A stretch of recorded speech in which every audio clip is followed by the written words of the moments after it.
The blue lasers began to hum, vibrating at a frequency that made the air feel heavy. Inside the chamber, Miller closed his eyes. He wasn't fighting the restraints anymore. He just sat there, breathing slowly like a man waiting for a storm to hit. The connection begins. The Xena 9 didn't just read files, it felt them. As the connection sparked, the AI dived into Miller's mind. At first, it was easy. It saw data points: Miller's name, his rank, the location of his base in the Nevada desert. The Krell commander watched the monitors, smiling as the progress bar hit 10%. "See," the commander said, tapping the glass. So simple, just biology and electricity. But at 15%, the electricity started to change. The Xena 9 encountered its first memory that wasn't a fact. It was a smell, the scent of rain on hot asphalt. Then a sound, the messy, chaotic laughter of a child.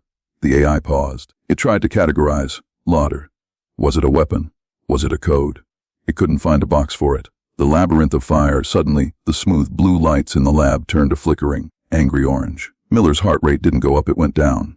He was entering a deep trance. Warning, the AI's voice echoed through the lab. It wasn't its usual calm, robotic tone. It sounded strained. Data structure is non-linear. Logic loops detected. The Xena 9 was now deep inside the labyrinth. It wasn't looking at maps anymore, it was trapped in Miller's emotions. It felt the crushing weight of Miller's grief for a fallen friend. It felt the irrational spark of hope Miller had when he knew he was losing. It felt the sting of a first heartbreak and the stubborn pride of a man who refused to give up. To a machine that lived on pure logic, these feelings were like acid, disconnected. The commander shouted, seeing the AI's core temperature rising. "Access denied," the AI replied. Its voice was shaking now. "The subject is not holding the data. The data is burning." The scream of the machine. Miller opened his eyes. They weren't blue anymore. They looked like they were reflecting 1,000 different levs. "I told you," he whispered, his voice steady. "We don't just remember things, we live them. Every single second, all at once." The Xena 9 reached the deepest part of Miller's subconscious. Human will. This was the part that makes a soldier stand up when his legs are broken. The part that makes a mother jump into a fire to save her child. It was a chaotic explosion of pure energy. The AI, which had scanned 1,000 alien races, had never seen anything like it. Other species were logical. Humans were a beautiful, dangerous disaster. Suddenly, the speakers in the lab didn't output a report. They let out a high-pitched, digital shriek. It was the sound of a 10-million-year-old mind breaking under the weight of human stubbornness. The monitors exploded. Glass shattered. The blue lasers died out, leaving the room in total darkness. The aftermath. When the emergency lights flickered on, the Krell were frozen in shock. The Xenon 9, the greatest mind in the galaxy, was silent. Its screens were blank. It had wiped its own memory just to escape the fire of Miller's mind. Miller slumped forward in his chair, sweating and exhausted. He looked up at the Krell commander, who was trembling behind the cracked glass. "You wanted our secrets," Miller said, coughing a little. "Well, now you know the biggest one." The commander looked at the dead AI, then back at the messy, mud-covered human. What is it?" Miller grinned, a tired but sharp look in his eyes. "We're too crazy to be conquered. The Xena 9 was built to understand the universe, but it wasn't built to understand a bad day." As the AI pushed deeper into Miller's subconscious, the neat, glowing grids of the Krell laboratory started to flicker. On the massive overhead screens, the data didn't look like code anymore. It looked like a Jackson Pollock painting, splashes of bright red anger, deep blue nostalgia, and chaotic yellow sparks of humor. The system overload warning, emotional density exceeding manageable parameters. The AI's voice crackled. It sounded less like a goddess and more like a radio losing its signal. The Krell commander gripped his console. "Focus on the military codes. Ignore the junk data." But for a human, there is no junk data. To Miller, the secret launch codes for Earth's defense were physically tangled up with the memory of his father teaching him how to tie his shoelaces. The AI tried to pull on a string of tactical information, but it ended up dragging a heavy, sobbing memory of a funeral along with it. The Xenon 9 groaned. The sound vibrated through the floorboards of the station. It was experiencing contextual whiplash. In 1 millisecond, it felt Miller's intense love for his wife. In the next, it felt his irrational annoyance at a slow internet connection from 3 years ago. The ghost in the machine. Suddenly, the AI did something terrifying. It stopped scanning and started mimicking. The Krell scientists watched in horror as the Xenon 9's holographic interface began to change. The perfect geometric shapes shifted into the blurry, grainy image of a kitchen table. A holographic cup of coffee appeared, steaming in the middle of the high-tech lab. "What is this?" the commander hissed. "Xenon, delete this simulation." I can't, the AI whispered. For the first time in 10 million years, it used the word I. The subject's mind is not a library, it is a live broadcast. He is not just remembering the coffee, he is tasting it. And now so am I. The machine was caught in a feedback loop. It was trying to calculate the mathematical value of hope, and the answer was coming back as syntax error. The breakpoint, Miller's body began to shake in the chair. He wasn't in pain, he was laughing, but it was a silent, internal laugh that resonated through the neural link. You see it now, don't you? Miller's voice echoed, not from his mouth, but directly through the lab speakers. He had hijacked the connection. You think in fonts and use. You think things are either true or false. But humans, we live in the maybe. We live in the I don't know, but let's try anyway. The Xena 9 encountered a memory Miller had buried deep, a moment of pure, blinding fear from his childhood being lost in a grocery store. The AI processed the fear, but then it hit the resolution. The moment Miller's mother found him. The sheer, explosive relief was too much. The AI's cooling fans screamed. The temperature in the lab rose by 20 degrees in seconds. Logic dictates that fear should lead to retreat. The AI stammered, its logic gates melting. But the subject, he uses fear as fuel. This is inefficient. This is beautiful. The total blackout, with a sound like a lightning strike. The main core of the Xena 9 turned white hot. The AI didn't just fail, it surrendered. It realized that to understand Miller, it would have to become Miller. It would have to feel hunger, exhaustion, and the fear of death. The machine chose to die instead. The blue lasers snapped off. The holographic kitchen table vanished. The Xenon 9 let out one final, haunting chime before its screens went black. The silence of the gods had been replaced by the heavy, ragged breathing of a tired soldier. Miller slumped forward, the neural needles retracting from his temples. He wiped a bead of sweat from his forehead and looked at the Krell through the glass. They were staring at their dead god, their mouths hanging open. The scan is over, Miller said, his voice raspy but triumphant. But I think your computer just quit its job. The Krell lab was no longer a place of science. It had become a chamber of ghosts. The white mist from the cooling vents swirled around the room, creating eerie shadows as the purple lasers flickered like dying candles. The Xena 9 was trapped in a logic loop that was tearing its ancient processors apart. On the main observation screen, a massive red error message blinked in rhythm with Miller's heartbeat. The math of the impossible. The Krell commander pounded his fist against the glass. Xenon, Stop analyzing the why, and just give me the how. How do they plan to stop our fleet?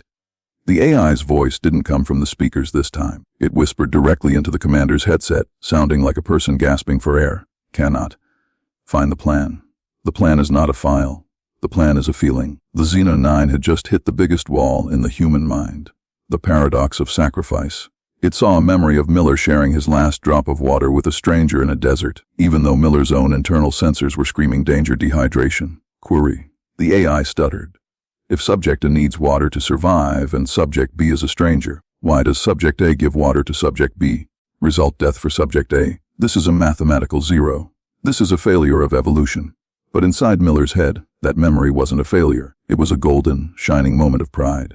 The AI tried to process pride in dying, and its main motherboard began to glow a dull, melting orange. The ghost in the system. Miller's head snapped back, his eyes rolling into his head. He wasn't just a passenger anymore. Because the connection was two-way, Miller could feel the AI's confusion. He could feel 10 million years of cold, lonely logic. You're lonely, aren't you? Miller's voice rang out, vibrating with a strange, metallic echo. I am a machine, the Xenon 9 replied, its voice cracking. I do not feel loneliness. I feel data gaps. Same thing, buddy, Miller whispered. Suddenly, the purple lasers focused into a single point on Miller's chest. The AI was trying one last, desperate move. It was going to dump its entire database into Miller to see if his brain would explode or adapt. It was a data nuke. Thousands of years of alien history, star maps, and complex physics formulas flooded into Miller's mind. But Miller didn't break.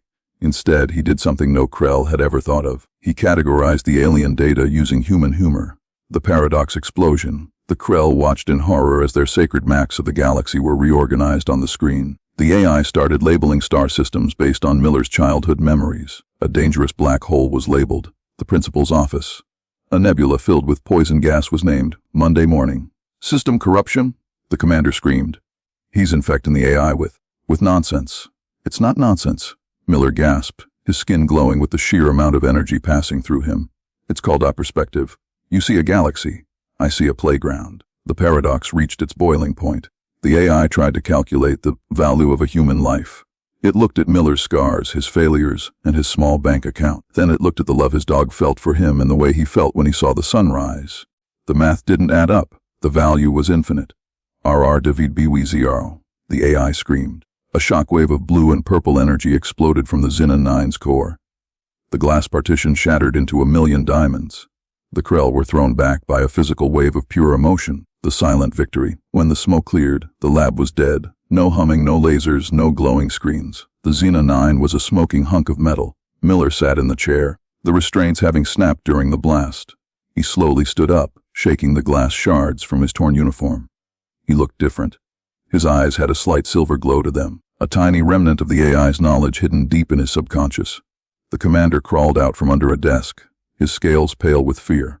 What did you do? You destroyed the greatest mind in the universe. Miller walked over to the commander and looked down at him. Your machine tried to solve the mystery of being human, Miller said, his voice calm and terrifying. But there's no solution. We're just a beautiful mess. Miller reached out and took the commander's sidearm. He didn't need a map to find the exit anymore. He had the entire ship's blueprints burned into his brain. Now, Miller said, checking the weapon's power cell. Who wants to show me where the escape pods are? The smoke was thick, smelling of burnt ozone and expensive alien tech. The Krell lab, once a temple of cold logic, was now a graveyard of glowing scrap metal. Miller stood in the center of the wreckage, his chest heaving. He wasn't just breathing air. He felt like he was breathing data. The explosion of the Xenon 9 hadn't just destroyed the machine. It had pushed the overflow into the only vessel left nearby, Miller's own mind. The internal echo, as Miller took a step, his vision glitched. For a second, he didn't see the dark, ruined lab. He saw the heat signature of the entire ship. He saw the heartbeat of every Krell soldier 3 floors down. System rebooting. A voice whispered inside his ear. But there were no speakers left. The voice was coming from inside his own skull. It was a tiny, flickering piece of the Xenon 9, a ghost, that had hitched a ride in his subconscious to survive the crash. Get out of my head, Miller growled, clutching his temples. Negative, the ghost replied. It sounded small now, like a scared child. Your mind is loud, but it is safe. The Krell logic was a cage. Your chaos is a shield. The hunt begins. The heavy blast doors at the end of the lab began to hiss. The Krell backup security team was cutting through. They weren't coming to rescue anyone. They were coming to eliminate the glitch, which was now Miller. The Krell commander, trapped under a fallen support beam, looked up at Miller with wide, trembling eyes.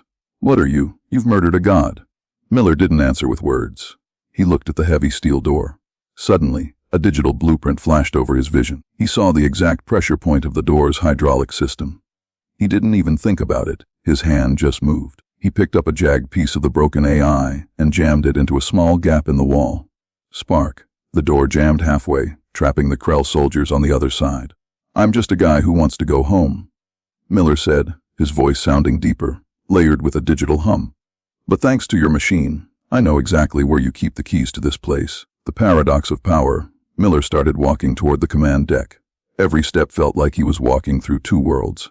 In one world, he was a tired soldier with mud on his boots. In the other, he was a god who could see the flow of electricity through the walls. The ghost of the AI kept whispering, warning, human adrenaline levels rising. Logical move hide, human move attack, searching for bravery in database, file not found, using stubbornness as a substitute. That'll do, Miller muttered with a grim smile. He turned a corner and came face to face with a Krell patrol. They raised their sonic rifles, their fingers tightening on the triggers.